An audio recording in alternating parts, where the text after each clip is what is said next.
Nous nous retrouvons pour la quatrième partie de ces vidéos consacrée au cycle astrologique des grandes crises et des cracks boursiers. Et donc on s'était arrêté au crash de 1987 et donc on passe au prochain, qui a eu lieu 10-11 ans plus tard. C'était le 27 août 1998 où on a eu le crash russe, où le rouble avait perdu, rien qu'au mois d'août, 60% de sa valeur. Et vous le voyez sur ce graphique, depuis le mois de juin, donc on avait également une chute vertigineuse de 34%. Donc c'est vrai que la Russie connaissait à cette époque-là une crise économique monétaire, qui a été liée aussi à la crise financière asiatique de 1987, donc une année avant. Et donc il y a eu, comme souvent, un effet domino. Et donc il y a eu l'intervention de, de la Banque centrale américaine, qui avait pourtant voulu éviter justement cet effet domino sur les marchés financiers, mais malheureusement ça n'a pas suffi. Et donc on va regarder tout de suite, sans rentrer trop dans les détails économiques, financiers, plutôt on va s'intéresser au grand cycle astrologique à travers la carte du ciel établie à la date clé. Alors voici donc la carte du ciel établie, donc ce fameux 27 août 1998, et donc nous retrouvons à nouveau. Alors en fait là c'est assez particulier, on a Jupiter en Poisson avec qui forme en fait un sextile à Neptune, mais Neptune forme une quasi-conjonction. En tout cas vous voyez que même le site, même malgré les degrés d'écart, et le fait même qu'il ne soit pas dans le même signe, puisque Neptune en fait finissait sa course dans Capricorne et s'apprêtait à transiter le Verseau. Mais donc on voit bien la ligne rouge là que vous voyez, donc il montre bien en fait une conjonction, donc ça veut dire qu'on implique Jupiter en fait, forme finalement une forme de cycle avec Uranus également. Donc là on retrouve, un peu tiré par les cheveux, mais on retrouve quand même à nouveau notre fil rouge, qui nous a suivi depuis le début de ces vidéos, donc Jupiter-Uranus, doublé de Neptune. On a également un Saturne-Pluton, là c'est un quinconce. On a surtout ce qu'il faut retenir, c'est encore une fois l'implication des signes fixes, d'accord, puisque Neptune s'apprêtait à faire son transit en Verseau et avec rejoindre en fait Uranus, et on avait Saturne qui était en Taureau à ce moment-là, et on a un amas en Lion, et on a également la Lune du jour qui était en Scorpion. Donc là on retrouve là carrément, d'ailleurs qui forme, vous voyez, un carré. Donc ils forment une série de dissonances justement, donc qui peuvent expliquer donc ce krach boursier. En plus donc on retrouve l'implication aussi du taureau à nouveau. Et également, donc ce qu'on peut ajouter, c'est par rapport à ce amas en Lion, on retrouve encore une fois la conjonction Mercure-Vénus, comme précédemment, doublé de Mars. Donc Mars qui peut avoir l'effet aussi déclencheur. Donc là, on retrouve bien justement l'implication de toutes ces dissonances-là, avec l'opposition à Uranus-Neptune. Et j'aurais pu commencer par là aussi le cycle particulier qu'on a à cette époque-là. Enfin, il y a deux éléments importants sur lesquels je vais insister. C'est le fait qu'on ait Pluton. Vous avez vu, en 1987, on l'avait en Scorpion, et là, on l'a en Sagittaire. Donc ça, on va dire que c'est la crise sous un Pluton en Sagittaire, en quelque sorte. Et également, donc, ce duo-là, Uranus-Neptune, donc qui va annoncer après par la suite une autre crise dont on va parler, puisque Uranus-Neptune, dans le signe du Verseau, le signe des nouvelles technologies, avec Uranus dans son domicile, et Neptune qui va le rejoindre. Donc c'est à partir de cette époque-là où on a eu un bond en avant assez spectaculaire qui avait déjà commencé dans les années 95, un bond en avant spectaculaire dans tout ce qui tourne autour de la nouvelle économie, l'économie numérique, la téléphonie, Internet bien sûr, Internet. On voit bien Neptune qui symbolise les aptitudes en fait à la télépathie, qu'on retrouve en fait dans le signe du Verseau. Donc le signe de la modernité, et c'est comme si en fait ce dont l'homme a toujours rêvé, c'est-à-dire de pouvoir communiquer par la pensée avec des âmes qui vivent à des millions de kilomètres, à des milliers de kilomètres, et ben c'est possible grâce à Internet, quoi. Donc là voilà, je vous parle de ça, ça pourrait faire l'objet de toute une vidéo, mais donc on retrouve ce cycle-là. Et ce cycle-là, puisqu'on nous parle de crise asiatique et russe, et en fait il y a un astrologue qui s'appelle Bernard L'astrologue, je vais vous montrer son site. J'avais lu il y a quelques années un article le concernant. C'est un astrologue et un voyageur qui a écrit pas mal d'articles, notamment sur les transsaturniennes dans les années 85. Donc c'est un astrologue chevronné qui a écrit plusieurs ouvrages, dont le dernier en date, c'est L'astrologie et la mécanique de la pensée, donc en 2015, en vente sur Amazon, donc, qui s'appelle Bernard l'astrologue, et qui a pas mal travaillé sur les cycles, qui a pas mal travaillé sur Vladimir Poutine et sur les différents cycles donc planétaires. Et il a établi, alors là je vous laisserai lire son blog, je ne vais pas trop m'étendre sinon ça prendrait trop de temps, mais c'est vraiment très bien pensé, très bien vu.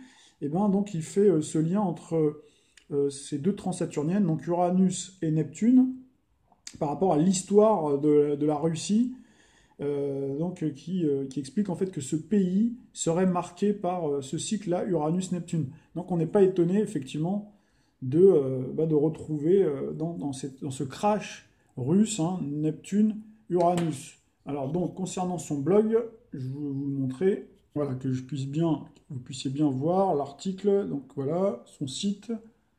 Donc vous tapez Bernard l'astrologue, c'est plutôt vraiment très bien fait, je trouve. Voilà. Et donc ça a été écrit, vous voyez, en 2009. Nous retrouvons sur la carte du ciel. Donc voilà. Donc pour finir, c'est vrai la chute vertigineuse. Donc peut s'expliquer par la dilution de Neptune, opposition à Uranus. Uranus, donc la déflagration dont on parlait tout à l'heure, la chute libre. Voilà. Et donc malgré l'interventionnisme bancaire, etc., Saturne, donc on voit bien que il n'y a pas eu de possibilité de ressaisie, donc voilà, c'était le crash. Alors après, concernant sur le plan numérologique, là, pour une fois, on n'a pas de maître nombre, on a par contre le chiffre 8. Donc le chiffre 8, on l'a dit tout à l'heure, ça correspond au 8e signe du zodiaque, à savoir le Scorpion, donc qui correspond bien sûr c'est le signe qui est étroitement lié, on l'a assez dit, au monde de la finance. Donc malgré tout, c'est aussi une indication que l'on peut avoir sur le plan numérologique. On passe au crash suivant qui s'est produit assez rapidement. Donc c'était en 2000, 2 ans après. Et donc c'était le 10 mars 2000. Alors après il y a des dates, on nous donne le 13 mars, le 10 mars. En tout cas c'était au mois de mars. Et donc on a parlé de l'éclatement de la bulle Internet. Donc là, c'est depuis 95, il y a eu de nombreux spéculateurs, de nombreux investisseurs qui ont beaucoup misé sur les titres liés aux nouvelles technologies. Et c'est vrai qu'il y a eu, comme souvent, une bulle spéculative autour de toutes ces valeurs immobilières, valeurs boursières décidément, liées à Internet et aux nouvelles technologies, donc qui se sont tout d'un coup dégonflées sur l'année 2000. Donc là, il y a eu un engouement, effectivement, par rapport à cette nouvelle économie dont on a parlé tout à l'heure, par rapport à ce fameux cycle, Uranus-Neptune, dans le signe du modernisme, Uranus et Neptune qui se rejoignent, dans le signe du modernisme, le signe de l'innovation, le signe des nouvelles technologies, Uranus dans son domicile, effectivement, donc a boosté donc toutes les valeurs, mais force est de constater qu'à un moment donné, il y a eu justement cette chute, donc on va voir ce que ça donne sur le plan astrologique et également numérologique dans nos cartes du ciel. Nous voici sur cette fameuse carte du ciel, dans l'éclatement de la bulle Internet en 2000, donc c'était au mois de mars, le 10 mars 2000, vendredi 10 mars 2000. Donc au niveau numérologique, on a à nouveau, on n'a pas de maître nombre, donc on retrouve en fait, si on additionne le 10, le 3 et le 2, donc de 2000, donc on retrouve finalement le 15 qui symbolise le diable dans le tarot de Marseille, qui est égal à 6, à nouveau qu'on avait retrouvé par ailleurs, donc il est une carte vénusienne de choix, encore de rapport toujours de la balance, en rapport direct avec la symbolique balance, d'équilibre et de déséquilibre. Donc voilà pour le plan numérologique. Sur le plan astrologique, on a toujours ce cycle-là, donc Neptune, Uranus, dont on vient de parler, et puis on a surtout ce amas en taureau, Jupiter, Saturne et Lune, qui sont dans le signe du taureau et qui forment une sacrée dissonance justement avec tout ce amas en verso, Neptune, Uranus, Vénus. Donc là vous voyez qu'à nouveau on retrouve encore les signes fixes, c'est-à-dire et surtout taureau. Donc vous verrez après tout à l'heure, à la fin, en synthèse, en pourcentage, combien ça représente. Combien de fois on le retrouve dans tous les 9 crashs boursiers qu'on a examinés à la loupe, combien de fois on les retrouve, hein.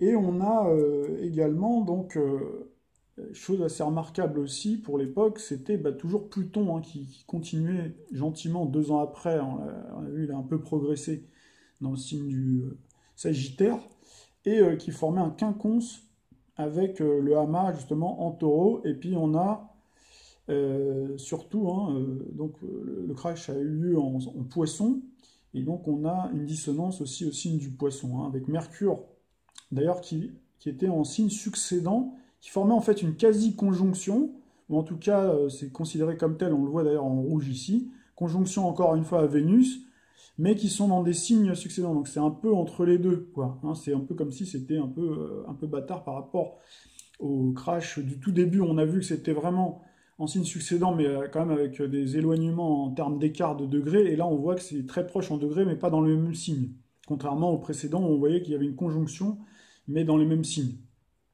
Donc voilà, mais par contre ça forme ces deux-là, hein, Mercure et le Soleil forment bien un magnifique carré avec Pluton, donc toutes les conditions étaient réunies, donc pour qu'il y ait à nouveau l'éclatement donc de la bulle, hein, Jupiter-Uranus. Donc là on trouve Jupiter en Taureau avec Uranus en Verseau, donc Uranus qui vient percer, qui vient voilà, couper le ballon dirigeable, hein, dont on avait parlé tout à l'heure voilà, pour créer cette chute spectaculaire. Voilà, après, je vous laisse regarder sur Internet si vous le souhaitez pour voir jusqu'à combien les titres et les valeurs étaient tombés. Et on va passer à la prochaine crise qui nous intéresse au plus haut niveau.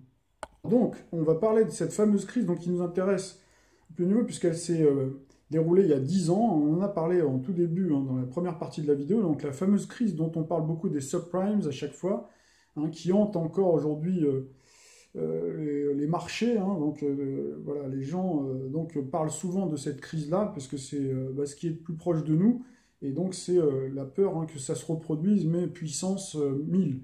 Alors donc pour bien comprendre les mécanismes, j'ai trouvé sur Internet des petites vidéos qui sont vraiment très très bien faites. Donc c'est sur Draw My Economy, Crash 2008, que vous pourrez retrouver, mais je vais quand même vous la diffuser. C'est assez court et ça permet vraiment de comprendre les mécanismes. En tout cas, vous verrez que c'est une des explications. Vous verrez qu'il y en a bien d'autres et qu'à travers nos cartes du ciel, vous verrez qu'on n'y retombe pas complètement. Donc il doit y avoir, à mon avis, d'autres choses qu'on doit nous cacher. Mais c'est intéressant quand même d'avoir tout ça en ligne de compte parce qu'on entend souvent parler de cette crise des subprimes et on ne sait pas, beaucoup ne savent pas ce qu'il y a réellement derrière. Alors là, ça va être l'occasion de lever le voile justement sur tout ça. Bonjour à tous et bienvenue dans cette nouvelle vidéo de Draw My Economy. Aujourd'hui, nous allons voir la crise des subprimes. C'est une vidéo qui est une première partie. Il y aura une seconde vidéo pour expliquer également la crise des subprimes. Et dans cette première partie, nous allons voir avant tout ce qu'est un subprime. Lorsque vous achetez une maison et que vous êtes raisonnablement endetté, les Américains appellent ça un prime. C'est un emprunt peu risqué. Mais si la même maison est vendue à une personne ayant moins de moyens, l'emprunt devient plus risqué pour le prêteur. Cet emprunt rentre dans la catégorie des subprimes. Les emprunteurs les plus fiables ont un taux d'intérêt appelé Prime Lending Rate. Le taux d'intérêt est faible car la banque prend peu de risques. Elle est certaine de récupérer son argent. Un emprunteur moins fiable aura un crédit subprime, dont le taux sera plus élevé en compensation de l'incertitude sur le remboursement. La banque, elle, va rassembler ses prêts et les titriser. C'est-à-dire qu'elle va proposer à des investisseurs, c'est-à-dire des banques, des assurances, des hedge funds, de racheter un lot d'emprunts. Le risque pris sur un mauvais prêt est donc compensé par un taux de crédit plus élevé, puis groupé avec beaucoup d'autres prêts, puis réparti entre plusieurs acteurs financiers.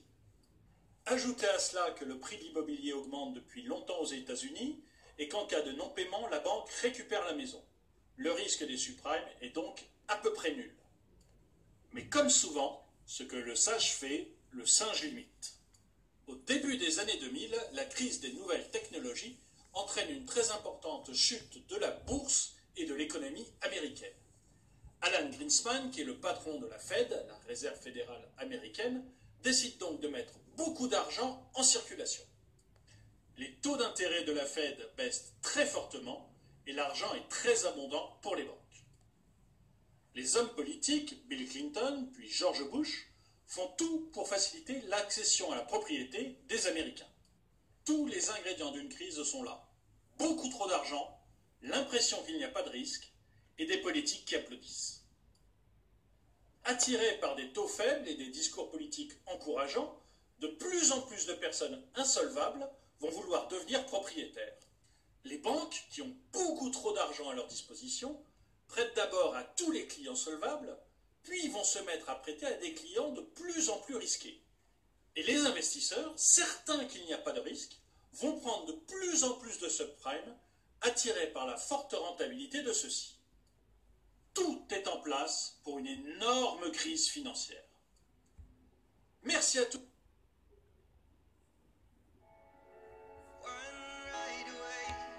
Nouvelle vidéo de Drôme Économie. Aujourd'hui, nous allons voir la seconde partie de notre vidéo consacrée à la crise des subprimes. Si vous n'avez pas vu la première partie, vous pouvez cliquer ici. Dans ma précédente vidéo, j'avais indiqué 3 raisons fondamentales à la crise des subprimes. Beaucoup trop d'argent mis à disposition des banques, pas de perception du risque et des politiques qui applaudissent. Ces 3 raisons vont contribuer à l'explosion. Après avoir pratiqué des taux d'intérêt très faibles pour sortir de la crise Internet, Alan Greenspan, le patron de la Fed, décide un rehaussement brutal de ces taux. Ils vont monter 17 fois en passant de 1% en 2002 à 5,25% en 2006. Comme nous l'avons vu dans la première vidéo, entre 2002 et 2010, les crédits subprimes se sont multipliés. Ils sont passés de 200 milliards en 2002 à 640 milliards en 2006, soit 3 fois plus. Et beaucoup de ces crédits sont à taux variable. Lorsque Greenspan puis Bernanke augmentent fortement leur taux d'intérêt, les taux variables augmentent de la même façon. Les personnes peu solvables qui avaient acheté grâce au crédit subprime voient alors leur mensualité bondir. Beaucoup ne peuvent plus payer. Les banques, elles, ont garanti ces prêts en prenant des hypothèques représentant jusqu'à 110% de la valeur des maisons, parce qu'elles sont certaines que l'immobilier monte toujours aux États-Unis. Elles vont donc saisir les maisons de ceux qui ne peuvent pas rembourser pour les vendre. Oui, mais voilà, en 2006, les subprimes représentent 23% du total des prêts immobiliers aux États-Unis. Et il y a beaucoup de maisons à saisir et à vendre. Beaucoup de maisons à saisir et à vendre. Peu de personnes assez solvables pour les acheter depuis que la Fed a augmenté massivement ses taux. Le marché immobilier américain s'écroule. Le marché immobilier américain va perdre 20% de sa valeur dans les 18 mois qui précèdent la crise. Mais rappelez-vous, dans la précédente vidéo, nous avions vu que pour limiter les risques, les banques avaient regroupé plusieurs crédits subprimes et les avaient revendus par petits bouts à des investisseurs, d'autres banques, des assurances, des hedge funds. Ce fractionnement des subprimes devait garantir un système sans risque. Après tout, si j'investis une petite partie de mon argent dans un fonds qui prête à 100 personnes, et si 2 ou 3 de ces personnes ne remboursent pas, ce n'est pas très grave. Oui, mais que se passe-t-il si 15% des personnes à qui j'ai prêté ne peuvent pas rembourser?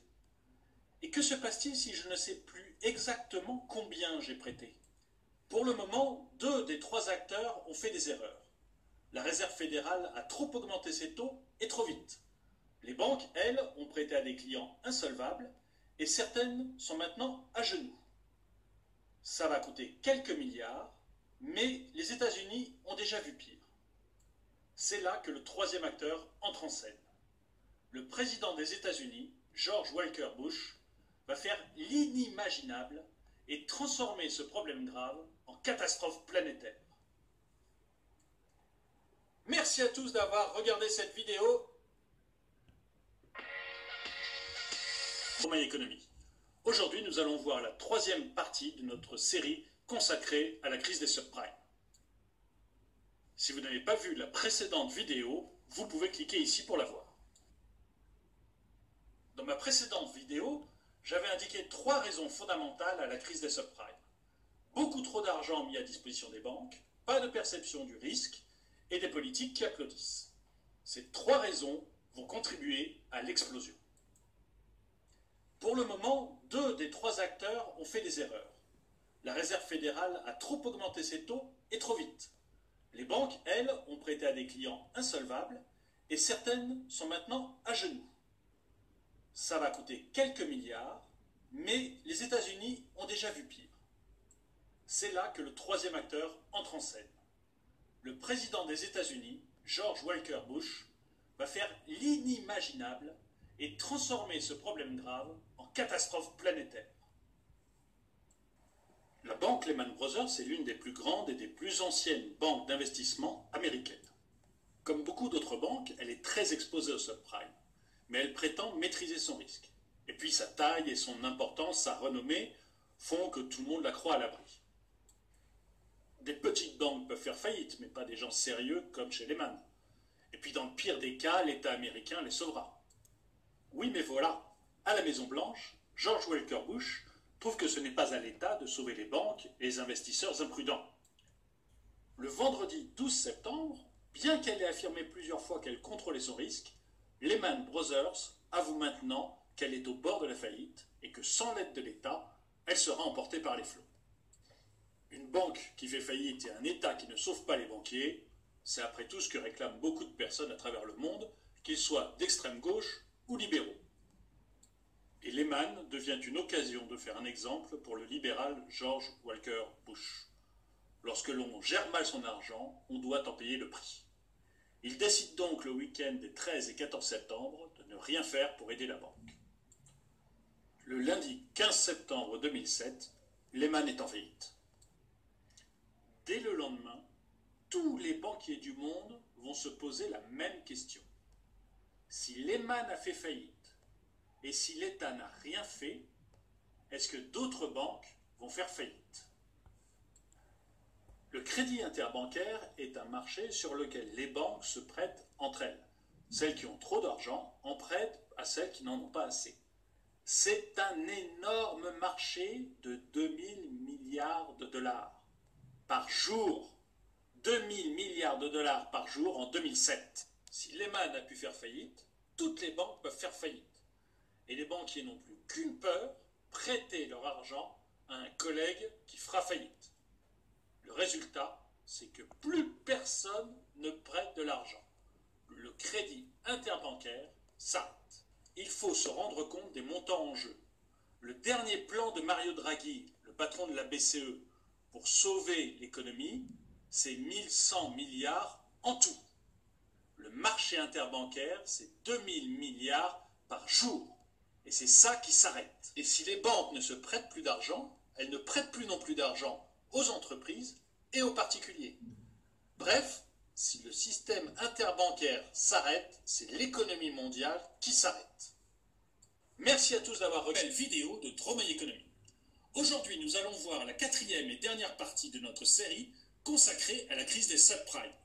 La crise des États, ou comment la faillite des particuliers américains s'est transformée en faillite des États européens.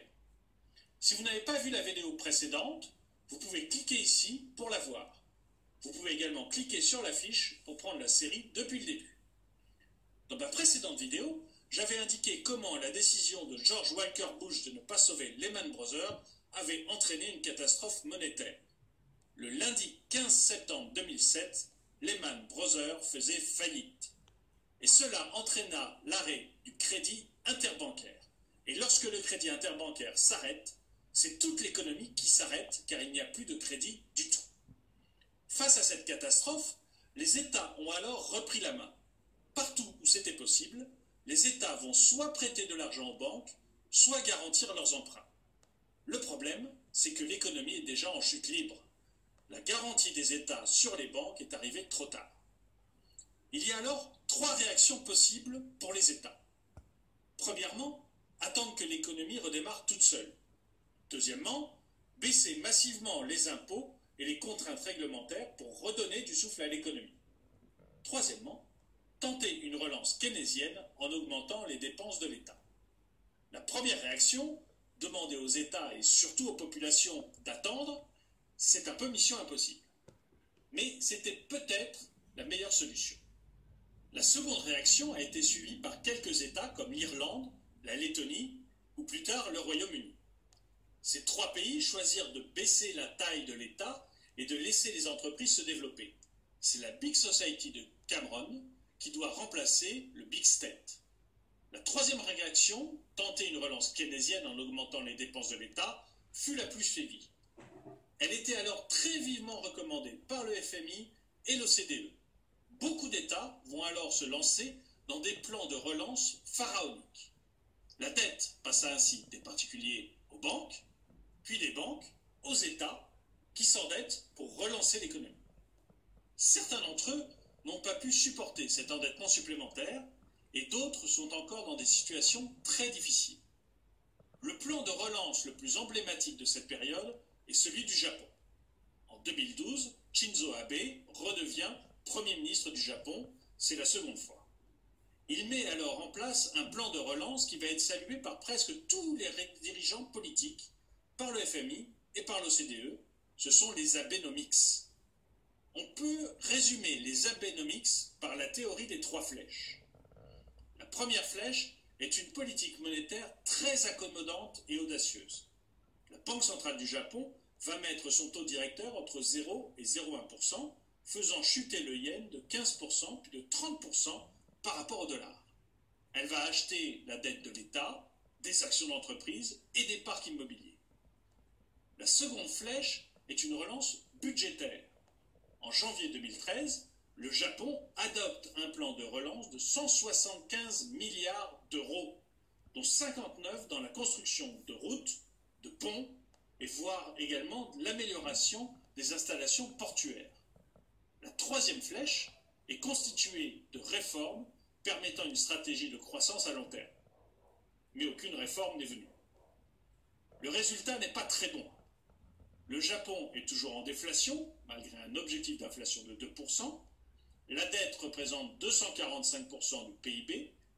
Et après avoir construit des ponts qui ne servent à rien, on creuse des rivières qui doivent passer en dessous. La croissance japonaise était de 1,8% en 2012, avant le plan de relance budgétaire, et elle est de 0,1% en 2014 et de 0,6% en 2015. C'est du reste assez surprenant de vouloir régler une crise de la dette, les subprimes, en augmentant la dette. D'autant plus que, comme dans les années 2000, les banques centrales inondent le monde de liquidités, créant ainsi la prochaine bulle financière. Merci d'avoir regardé cette... Alors, à travers, c'est vrai que cette vidéo, hein, il y a différentes versions. Donc, pour expliquer justement cette fameuse crise de 2008. Je sais que l'intervenant a dit 2007 à un moment donné, mais c'est bien 2008 que tout s'est produit. Donc là, vous avez pu voir en fait le mécanisme de la crise, qui d'une crise finalement locale, puis immobilière et bancaire, est devenue mondiale. Comment tout finalement a été orchestré, entré au lieu pour créer des crises. Parce qu'en réalité, on nous dit que à chaque fois, l'intervenant nous parle d'erreurs. Mais à un tel niveau, on se demande comment ces gens-là, qui sont quand même des gens très intelligents, comment ils peuvent faire des erreurs aussi grossières. Ça paraît quand même peu vraisemblable. D'ailleurs, à un moment donné, vous avez vu qu'il y a beaucoup de doutes sur les questions. Il ne le dit pas directement, mais notamment par rapport au rôle du FMI, etc. Donc pour résoudre ce problème de la crise. En tout cas, vous voyez bien comment c'est devenu mondial et comment, en fait, toutes les conditions ont été créées pour donner l'illusion, dans un premier temps, qu'on peut faire de l'argent très vite, facilement, même en encourageant des gens insolvables finalement à prendre des crédits. D'ailleurs, c'est ce qui s'est passé pour la Grèce, ça c'est au niveau national. La Grèce qui est rentrée dans l'Union européenne, alors que ses comptes, tout le monde le savait, y compris Mario Draghi d'ailleurs. Donc, il savait que les comptes étaient truqués, etc. Et on fait rentrer quand même un nouveau partenaire en lui prêtant à tour de bras de l'argent. Donc c'est suicidaire en fait de faire ça. Vous voyez, tout à l'heure je parlais du scorpion.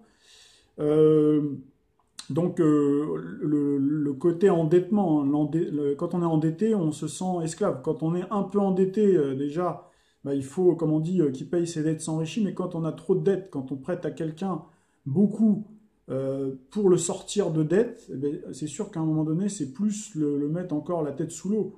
C'est pas la meilleure façon de régler les problèmes. Et donc là, en mettant tout le monde comme ça, en plus des gens insolvables, à prendre des crédits à tour de bras, et puis avec tout le mécanisme que vous avez vu, Donc les politiques qui applaudissent, bah forcément, puisqu'ils sont aux mains des grands argentiers de ce monde, donc forcément ils ne peuvent que applaudir et appliquer, si vous voulez.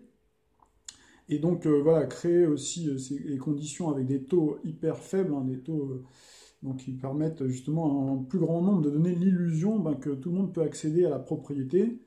Et donc là, vous avez vu après comment George W. Bush décide de ne pas sauver Goldman Sachs, nous dit-on, pour en faire un exemple. En fait, il savait que c'était une énorme banque et que si justement cette banque sautait, les conséquences seraient désastreuses à cause justement de l'interconnexion bancaire. Ils le savent depuis on l'a vu, 87 et même un peu avant, mais 87, tout était connecté avec les ordinateurs, etc. Donc ça veut dire que ces gens-là soit ne retiennent pas les leçons de l'histoire, soit ils le font exprès, quoi. Et puis après, vous voyez comment le FMI a joué un rôle déterminant pour aggraver la crise. D'ailleurs, il le dit, l'intervenant. Donc la personne qui a fait la vidéo explique très bien que le mieux n'était pas forcément de faire une relance keynésienne par l'investissement, c'est-à-dire en endettant encore plus les États qui étaient déjà limite, et donc qui a aggravé encore l'endettement des États. Et donc voilà comment on a transféré en fait un petit problème local et comment on a piégé les gens pour après le transférer, le translater au problème bancaire pour ensuite transférer aux États. Donc les États c'est nous. Les États c'est l'ensemble des contribuables justement donc qui sont finalement endettés, quoi. Alors maintenant on nous parle aussi des banques centrales en ce moment, donc qui nourrissent, on l'a dit à plusieurs reprises, toutes ces bulles. Alors où est-ce qu'elles sont aujourd'hui? Aux États-Unis, où la bourse, c'est vrai, elle n'a pas arrêté de doubler. Sur les 7-8 dernières années, elle a doublé. En Chine, notamment la bourse de Shanghai, pareil. Donc le marché de l'art, on l'a vu avec la bouteille de vin aussi.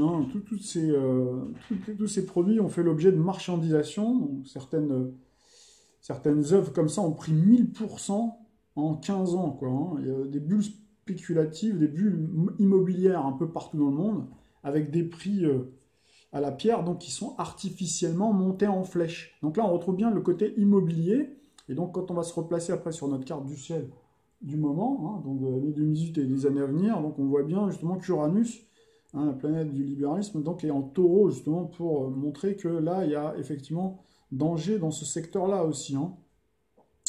Voilà, donc toutes ces bulles sont alimentées par l'argent qui coule à flot. Donc c'est les banques centrales qui font gonfler toutes ces bulles pour relancer ou du moins garder l'économie sous perfusion. Donc elles déversent des millions d'euros, des milliards d'euros, 20 000 milliards d'euros. Donc c'est, par exemple, pour vous donner un ordre d'idée, en ce moment il y a 20 000 milliards comme ça qui sont reversés sur les marchés financiers. Donc c'est 3 fois plus qu'en 2008. Il explique un spécialiste de la finance.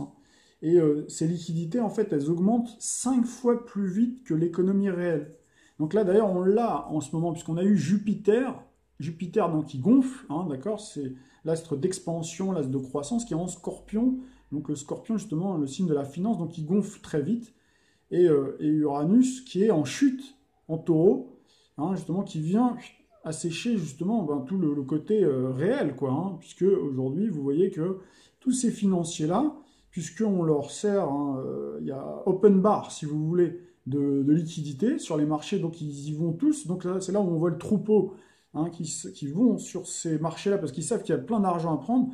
Et ce qu'ils font, c'est qu'ils achètent, en tout cas pour les plus judicieux, etc., ils achètent tout ce qu'ils veulent, quoi. Ils achètent des banques, ils achètent des bâtiments, ils achètent, vous avez vu, même le Qatar, par exemple, qui achète tout Paris. Vous avez vu les Chinois, ils achètent les terrains, on achète de l'or, on achète tout ce qui est tangible, quoi. Et puis en plus, surtout, ça, c'est quelque chose qui est très important, c'est que les politiques, à la main des financiers, privatisent. Vous avez vu, là, on a eu l'aéroport, donc on en a parlé dans nos précédentes vidéos. L'aéroport, alors l'aéroport de Toulouse, ça fait un petit moment, c'était Emmanuel Macron qui l'avait d'ailleurs cédé pour une bouchée de pain, alors qu'il y avait il y avait d'autres investisseurs qui proposaient aussi des garanties, etc. Donc là, cédé aux Chinois. On a eu Alstom, on a eu, enfin voilà, il y a toute une pléiade. Et puis on a eu la Française des Jeux là récemment. Voilà, vous avez tous les services publics qui passent à la trappe. Et puis voilà, parce qu'il faut que ça continue. Il faut que le système maintenant, ils ont tellement arrosé que, voilà, il faut pour que l'économie, étant donné qu'elle fonctionne sur l'argent dette, il faut continuer. Maintenant, c'est un peu comme une marche, une fuite en avant en fait, hein. Donc là, on retrouve encore une fois bien le décalage entre le monde spéculatif et boursier relatif au Scorpion et Uranus, hein, voilà, qui rappelle cette fracture et cet énorme gouffre justement qui existe entre les deux. Et là, donc, on a un article d'Europe 1 donc, qui vous indique 10 ans après le krach de 2008, le risque de nouvelle crise est grand avec Trump au pouvoir. Donc, ce qui est marrant à chaque fois, c'est toujours, on va personnaliser.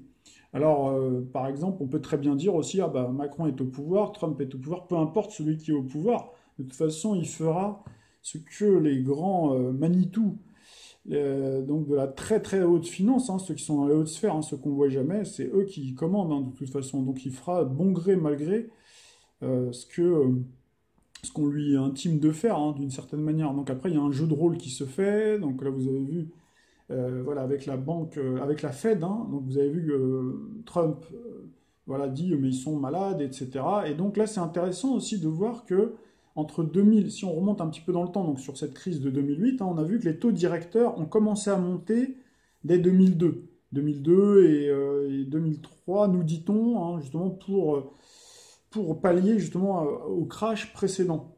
Hein, et donc ils ont atteint 5,25 en 2006, c'est-à-dire juste avant la crise. C'est-à-dire qu'il y a une remontée des taux. Et là, on a eu donc récemment, tout récemment, on a l'augmentation des taux directeurs, hein, par le grand Manitou de la Fed, là, dont justement Trump s'acharne dessus. Et donc ça veut dire qu'on a le point de départ quelque part de la prochaine crise. Donc là, ça a mis, si on calcule, ça a mis 2002, donc ça 6 ans, 5-6 ans. Donc forcément, là, on est dans une situation économique encore plus gravissime. Hein, il y a moins de marge de manœuvre encore, donc ça veut dire que là, vous pouvez diviser par deux. Peut-être même d'ailleurs qu'on peut avoir, on peut très bien avoir un crash. D'ailleurs, on a une première alerte, hein, on l'a dit en début de vidéo, et on peut très bien avoir cette fois-ci quelque chose de beaucoup plus grave. Alors, on va revenir encore, pour analyser encore davantage, on va revenir sur la carte du ciel établie donc au moment de ce crash, hein, de 2008. Nous voici sur la carte du ciel, hein, du jour à l'heure H, à 1h45, au moment où Lehman Brothers a fait faillite, hein. Et donc, au niveau numérologique, alors là c'est pareil, donc si on fait le calcul 15 septembre, donc 15 plus 9 plus 2 plus 8, hein, on arrive en fait à 34. Alors là, encore une fois, à un jour près, on avait 33. Si on recule, hein, si on recule de quelques heures, on se retrouvait à le 14, hein, donc le 14 septembre, et là on avait 33, donc encore une fois un maître nombre. Voilà, on triche un petit peu, mais comme tout à l'heure, vous avez vu à chaque fois, c'est ce que je expliquais par rapport aux astres aussi, hein, toujours un peu avant, un peu après. Alors ensuite, maintenant, au niveau des cycles, eh ben, on a le grand cycle de la crise mondiale, hein, forcément Pluton, en fait, hein, qui n'était pas encore en Capricorne, hein, qui était vraiment à la toute fin, qui était à 28 degrés 30, très exactement, qui s'apprêtait à entrer dans le signe du Capricorne, donc qui annonce. Donc ça, c'est intéressant aussi de garder en tête, hein, cet élément-là pour le futur, quand on va avoir Pluton qui va se rapprocher du Verseau, ça peut signifier justement qu'il peut y avoir le début d'un nouveau crack, hein. Et puis on avait bien sûr Uranus qui était en Poisson à cette époque-là, donc Sagittaire Poisson, c'est pas des signes en harmonie. On avait d'ailleurs la lune du soir qui était en Poisson, donc on a cette dissonance en signe mutable avec un Soleil bien entendu qui était en Vierge et Saturne, hein. Donc là, on retrouve bien le cycle Saturne-Uranus, hein, donc de l'ultralibéralisme. Voilà. Et donc, on a bien ce triangle-là, ça c'est la première des choses. Donc, bien retenir que Jupiter, donc en Capricorne, donc là aussi, ça nous donne un indice, puisque en ce moment, Jupiter est en Scorpion, donc il passera en Capricorne en 2020, fin d'année 2019, pour être très exact. Et puis, on a à nouveau encore ce cycle-là. Donc Mercure, hein, la conjonction Mercure-Vénus avec Mars encore, hein, en balance. Donc on a à nouveau cette fameuse conjonction donc, qui nous a suivi sur de nombreuses crises. Donc voilà un petit peu pour la carte du ciel. Donc on va essayer maintenant de se pencher sur, faire un petit peu de spéculation sur le futur pour essayer de trouver les dates probables Je pense que c'est ce que vous attendez, parce que après toute cette démonstration, qu'est-ce qu'on retient finalement de tout ceci? Alors j'ai oublié de dire qu'il y avait Neptune aussi, hein, puisqu'on on a le cycle aussi Saturne-Neptune. Hein. Donc ça aussi, il faut qu'on l'ajoute, qui était aussi à la fin, hein, du signe du Verseau. Alors par contre, oui, ce que je voulais vous dire, c'est que par rapport à l'axe Poisson Vierge, c'est pas... alors forcément, Jupiter en Capricorne, ça correspond bien justement aux structures bancaires. Hein, structures, donc là on retrouve bien la bourse, la banque, la Fed, etc. Toute la technostructure, hein, donc qui contrôle en fait tout ceci. Donc qui était à la manœuvre, hein, ça d'accord. Mais après, l'axe Vierge-Poisson, c'est plutôt un axe qui a un rapport plutôt avec le monde des laboratoires pharmaceutiques, je dirais. Enfin, moi, je le sens un peu comme ça. Après, peut-être que vous aurez d'autres idées. Mais bon, voilà, il faudrait après vraiment pousser l'analyse pour essayer de voir en fait d'où viennent les origines. Parce que là, l'immobilier, c'est... à part peut-être avec le jeu des correspondances, donc là, il faudrait vraiment regarder, mais on n'a rien... voilà, par rapport à ce qu'on nous a indiqué, les subprimes, donc les crédits, etc. Voilà, donc on n'a pas vraiment d'éléments. Déjà, on n'avait pas encore forcément d'éléments en taureau. Voilà, donc ils viennent combiner avec le Capricorne, parce que le Capricorne aussi, c'est le signe des bâtisseurs. Hein. Donc là, je dirais oui, de toute façon, c'est les taux directeurs. Hein. C'est ça aussi qui a fait monter artificiellement, après avoir mis, comme on a expliqué tout à l'heure, hein, les gens à leur donner des crédits, et puis de toute façon, le marché boursier, de toute façon, à un moment donné, s'écrouler. C'est cyclique, surtout avec ce système-là qui a été mis en place, hein, d'argent-dette. On finance l'économie par la dette. À un moment donné, il y a toujours un taux plancher. Hein. D'ailleurs, c'est pas étonnant, on retrouve, vous voyez, un article très récent, 13 octobre 2018, où on nous parle de réinterprétation de la crise financière. C'est-à-dire qu'on nous explique tout ce que je viens de vous dire, et notamment... En tout cas, par rapport à la vidéo que je vous ai montrée, ça c'est la version un petit peu officielle, etc. Et après, il y a d'autres explications. Donc là, vous allez voir, c'est assez technique, donc je ne vais pas trop rentrer dans les détails. Mais en gros, on nous indique que au cours des années 90, depuis les années 90, les banques européennes se sont transformées en une gigantesque annexe transatlantique du système bancaire américain. Voilà. Donc là, en fait, elles se sont mises au service. Elles ont commencé, en fait, finalement, à emprunter sur le marché des dollars. Etc.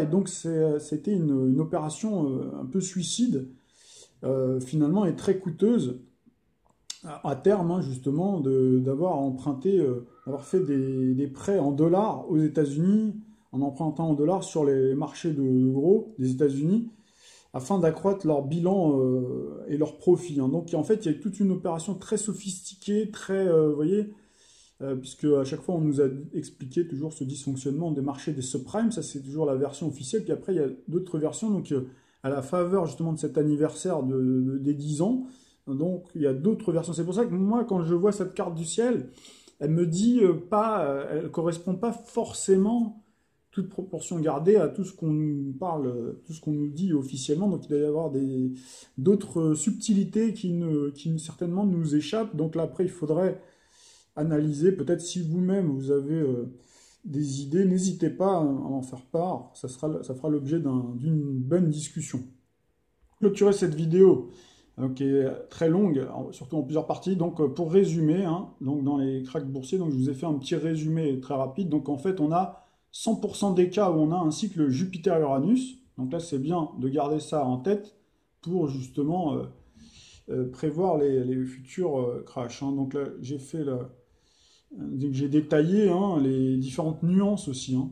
Voilà, donc où on a à un moment donné, on a cette conjonction en balance, hein, les deux fois, lors du crash de la Tulipe, sous John Law, puis après on a une conjonction en Lion, hein, en 1873, et on a aspect harmonique ou dissonant sur les autres crashs de 1882, 1929, 87, 2000, 2008. Hein. Donc à chaque fois, on a eu dans 77% des cas l'implication de signes fixes, et particulièrement avec la présence des transsaturniennes ou en amas en taureau. Hein. Donc là, pareil, hein, donc là je vous ai détaillé, 1637 lors du crash de la Tulipe, Pluton et Lune, hein, 1720 John Law, Neptune, ainsi de suite. Hein. Voilà, l'union générale, Jupiter, là on avait un gros amas, on avait rien. Le jeudi noir, on avait juste la tête du dragon. La crise asiatique et russe, on avait Saturne.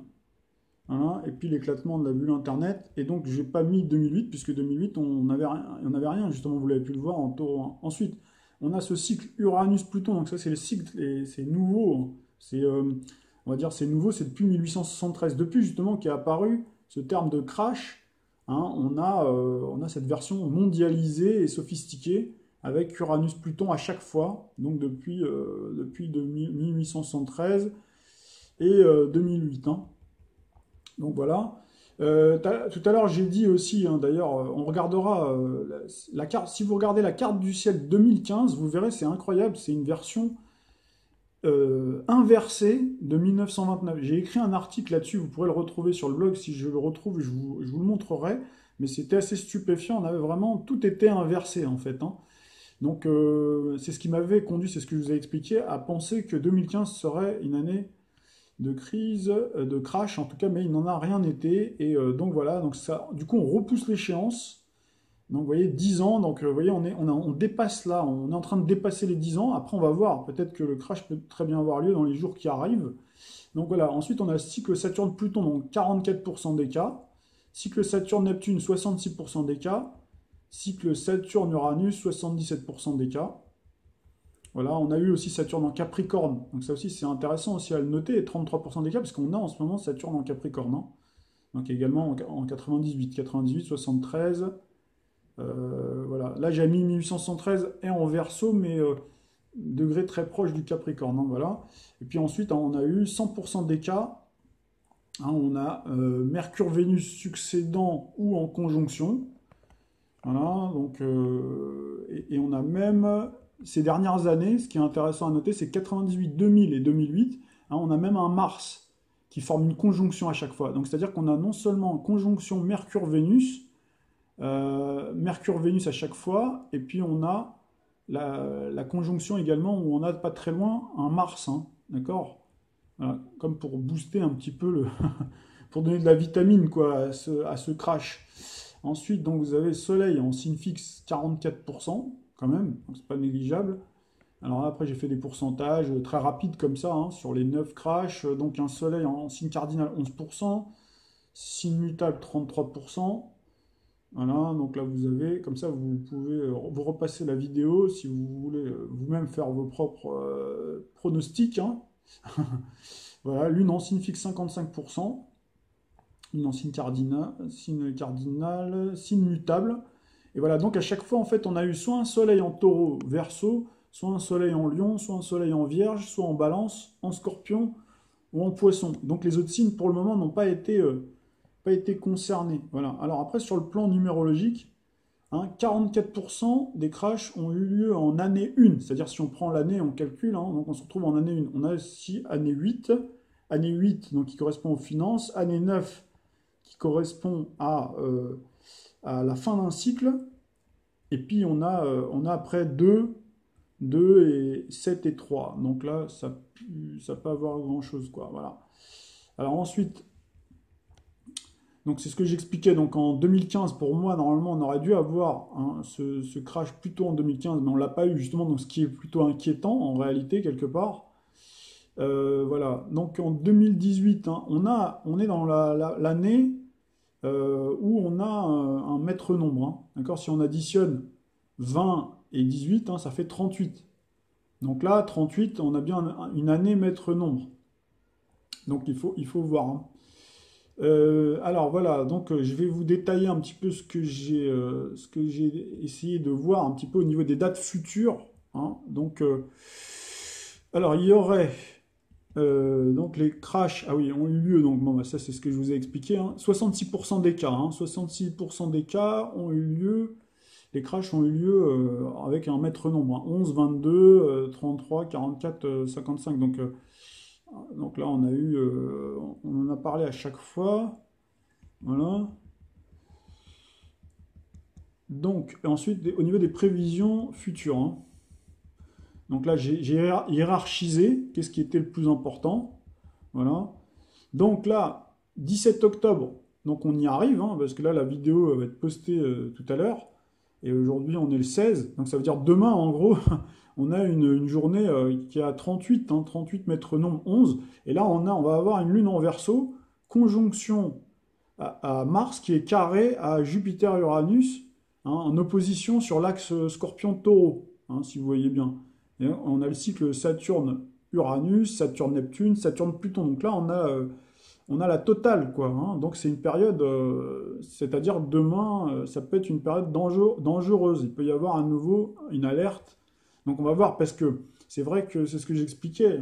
Ils peuvent très bien, plus il y a des alertes, et plus les banques centrales arrosent d'argent. Vous voyez, même si officiellement vous allez entendre « Oh mais non, on fait plus ça, etc. » C'est ce qui fait qu'il n'y a pas les crashs. Vous voyez, donc c'est l'explication moi que j'ai, parce que normalement il devrait y avoir, parce qu'avec des telles dissonances, ça doit normalement partir à volo, quoi. Voilà. Alors ensuite on a une autre période, donc c'est le 23, bah, c'est tout de suite après. Pareil, c'est un mètre nombre, donc on a 44. Donc période la plus dangereuse, car on retrouve l'addition de 2 mètres nombres.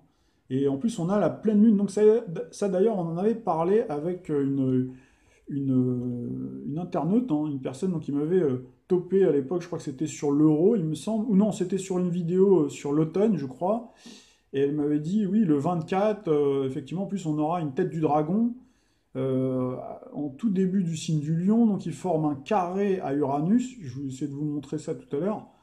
Donc il peut y avoir effectivement avec toutes ces dissonances là, avec une lune en taureau, une pleine lune en taureau, pleine lune à 18h47 qui active toutes les dissonances en signe fixe. Donc attention aussi à l'Italie, puisque l'Italie est marquée par le Verseau, marquée par le taureau aussi. Elle a un Mars-Pluton en taureau dans son thème, donc là attention.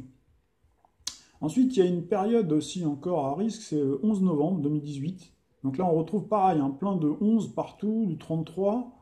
Donc encore une période à risque avec les métronomes. Et puis on a l'astéroïde à la tête de mort qui passera près de la Terre. Donc là, ça peut être un autre événement. Après le changement du cycle de Jupiter qui passe en Scorpion, du Scorpion au Sagittaire le 7, et Uranus avec sa rétrogradation qui revient en Bélier le 5. Donc c'est vrai que les changements aussi de cycle planétaire, puisqu'on va avoir Jupiter qui va passer en Sagittaire et Uranus qui revient en Bélier pour reformer finalement, parce qu'en degré il sera éloigné, puisqu'il sera autour de 29, etc. Et on a Pluton qui est autour des 20. Donc là, on a un écart de 9, mais vous avez pu voir tout à l'heure, au travers des cartes du ciel, que les degrés, les planètes, là, pour les crashs, elles s'en foutent un petit peu. Donc du coup, il peut y avoir, voilà, donc dans cette période...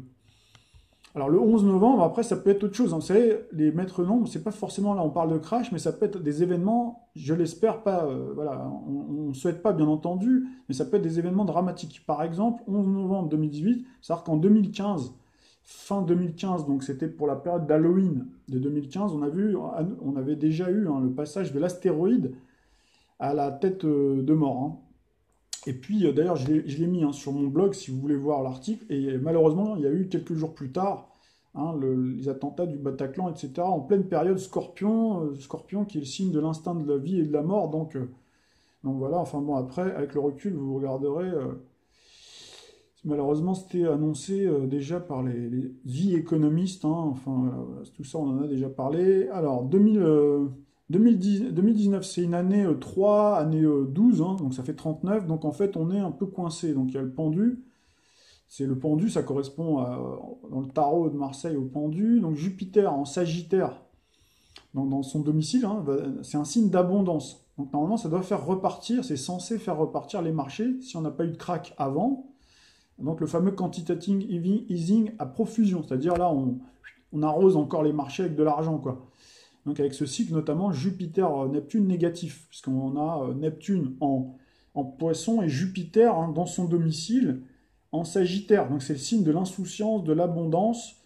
Alors attention, le risque c'est ça, c'est que malheureusement les banques centrales, etc. risquent de relancer encore, de faire croire, de dire ah bah tiens, que tout va bien, et donc ça donnerait l'illusion, donc là on retrouve l'illusion pour le peuple, Neptune, Neptune, Jupiter, Jupiter, le bonheur, la chance, l'optimisme, un optimisme béat, mais attention à la chute qui peut être libre. Mais ça peut être aussi l'inverse, parce que Neptune, ça peut aussi dire que là, carrément, c'est l'effondrement aussi. Parce que c'est vrai qu'on n'a pas beaucoup parlé de ce cycle Jupiter-Neptune, Je l'ai pas, il était présent certaines fois, mais c'est pas ce qui était le plus caractéristique. Mais il n'empêchera pas, puisque voilà. Donc là, j'ai fait après d'autres dates. Donc 7 mars 2019. Donc là, on retrouve un 22. Donc retour d'Uranus en Taureau.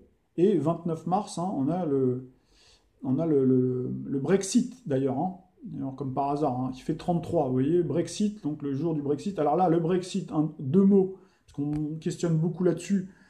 Moi, j'ai un peu peur que ce soit un Brexit, ce que j'appelle moi un Brexit un peu Canada Dry, quoi. C'est-à-dire que vous avez le contenant, c'est-à-dire le mot Brexit, et puis à l'intérieur, vous avez encore des choses en fait qui vous rattachent, qui vous cadenassent encore avec l'Union européenne. D'ailleurs, vous avez vu que Theresa May, c'est pas comment dirais-je, une pro-Brexit à la base. Hein. C'est une dame hein, qui était plutôt pro-euro. Hein. Donc voilà, donc c'est un peu compliqué. Donc moi, je crains que ce Brexit-là, c'est pour ça que le mot même Frexit, honnêtement, normalement, on ne devrait même pas parler ni de Frexit ni de Brexit parce que c'est eux qui l'ont écrit. Hein. D'ailleurs, vous avez vu dans la vidéo que j'avais faite sur Pluton, on voyait M. Attali, hein, il parlait de Maastricht, il se vantait d'avoir écrit des articles, des traités en fait où personne ne peut sortir finalement de l'Union européenne. Et donc, moi, je pense que ce Frexit ou Brexit, avec 2 ans de négociations, etc., alors qu'en réalité, la France, elle avait voté non, hein, si ma mémoire est bonne, en 2005, les Français ont dit non. Donc non, ça veut dire que quand ça a été réécrit derrière, hein, ils ont violé les Français, hein, ils ont violé le droit, la parole démocratique des Français. Donc normalement, on est censé revenir, c'est-à-dire que normalement, ça doit être nul. On doit annuler tout simplement le traité de Lisbonne, point barre. Hein. Il n'y a pas à revenir sur Frexit, Brexit, je sais pas quoi, là. Tout ça, pour moi, c'est un peu de l'intox, quoi. Donc c'est pour ça que tous les gens qui vous parlent de ça, pour moi, ça c'est mon avis, mon ressenti, c'est que c'est une grosse escroquerie et les gens y croient et croient qu'ils vont obtenir un Frexit, etc. Enfin voilà, c'était une petite aparté. Donc 5 mai 2019, là on a 22. Donc 22, il y a une nouvelle lune en taureau. Là aussi, ça réunit toutes les conditions avec, pareil, une conjonction Mercure-Vénus. Hein. Donc c'est vrai qu'à chaque fois que j'ai vérifié, hein, quand j'ai donné les dates, c'est qu'il y avait quand même des présomptions assez fortes. Hein. 16 mai 2019, donc là on retrouve 33, 2 jours avant la pleine lune en Scorpion. Donc là on retrouve encore le Scorpion. Lune en balance, donc signe Vénus, ou lune en balance, signe vénusien, tout dépend après, voilà. Donc le 25 juillet 2019, 44, donc ça donne 8, 8 c'est le chiffre de la finance, donc lune en taureau, conjonction à Uranus et carré à un mât Soleil-Mars-Lion, et Mercure-Vénus en cancer, conjonction avec forte opposition à Saturne-Pluton. 13 août 2019, donc là, vous avez le chiffre 33, lune fin Capricorne, 2 jours avant la pleine lune en Verseau. 1er septembre, en gros, vous avez un gros terrain miné quand même sur l'année 2019. Hein. Vous allez voir sur l'année, sur d'autres années, il n'y a pas ce terrain miné. Parce que là, à chaque fois, on retrouve beaucoup de conjonctions. Hein, Mercure-Vénus, avec tous les cycles dont on a parlé, avec bien sûr Uranus qui sera en taureau, etc. Donc là, voilà, je vous laisse visualiser les dates. Voilà, donc 23 septembre 2019 également, 11 octobre 2019, 22 octobre, là je l'ai mis en rouge, là ça vraiment, ça réunit toutes les conditions, 22 octobre 2019, attention à ce jour-là. J'ai rajouté aussi le 31 décembre 2019, là à surveiller parce qu'il y aura le passage le 3 décembre de Jupiter en Capricorne, et vous vous souvenez qu'en 2008 on a eu Jupiter en Capricorne, hein.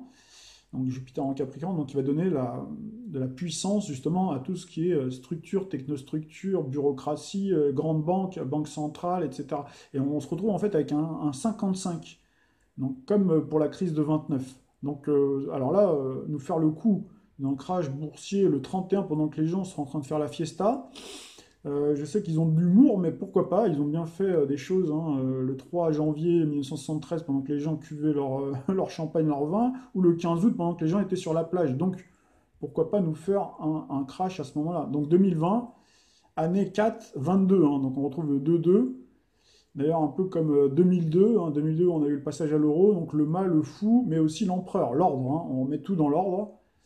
Donc voilà, donc là, 19 janvier 2020, 2 mai 2020, donc il y a un paquet de dates, hein, j'ai essayé de regarder les dates les plus approchantes, 13 mai 2020, 10 août 2020, 7 novembre 2020, 16 janvier 2021 et 4 février 2021, attention, là aussi pareil, je l'ai mis en rouge, une période vraiment extrêmement dangereuse. Hein.